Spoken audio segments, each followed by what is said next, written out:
Bonjour à tous, j'espère que vous allez bien. On se retrouve pour le 74e épisode des Titans du Monsterverse. Aujourd'hui, je vais vous parler des sangliers des ronces de la Terre creuse.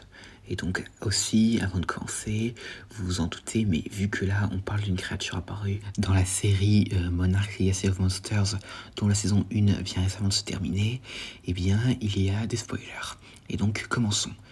Donc le nom des sangliers des ronces, ou Brambleboar en anglais, a été révélé par Kurt Russell lors d'une réunion de presse avant qu'il ne soit confirmé comme étant le nom officiel de la créature dans une vidéo YouTube d'Apple TV+.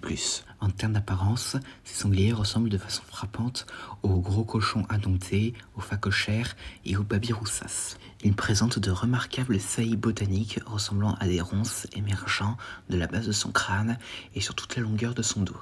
Notamment, ces créatures dépassent largement la taille humaine moyenne. Leur gueule est remplie de grandes dents et dispose de 2 paires de défenses dentelées.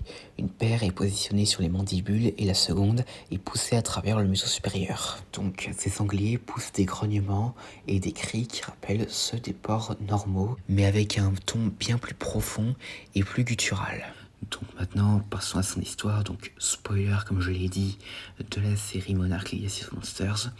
Donc après que Kate Randa soit tombée dans la Terre creuse, plus précisément dans l'endroit appelé Axis Mundi, qui est donc un lieu dans la Terre creuse où le temps n'est pas le même qu'à la surface, elle a rencontré un de ses sangliers.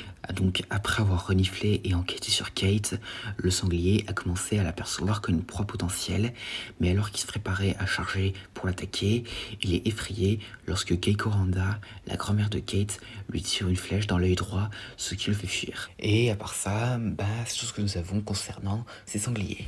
Donc maintenant, en termes de capacité, alors, ces sangliers sont des créatures très territoriales, mais curieuses, qui ont tendance à enquêter sur des êtres qu'ils n'ont jamais vus auparavant, et lorsqu'ils réalisent que l'être en question n'est pas dangereux, ils l'aperçoivent peu à peu comme une proie potentielle. Ils ont également une peau épaisse qui leur confère la capacité de résister aux flèches, mais cependant, s'ils sont touchés dans certaines parties, comme par exemple les yeux, eh bien, cela leur fera du mal, et cela est suffisant pour les faire fuir. Et donc du coup, c'est tout ce que nous avons concernant ces sangliers, et à voir si nous les reverrons, genre, dans un prochain film se déroulant dans la Terre creuse, ou autre. Et donc voilà, j'espère que cette vidéo vous aura plu, n'hésitez pas à me dire ça dans les commentaires, et à la prochaine.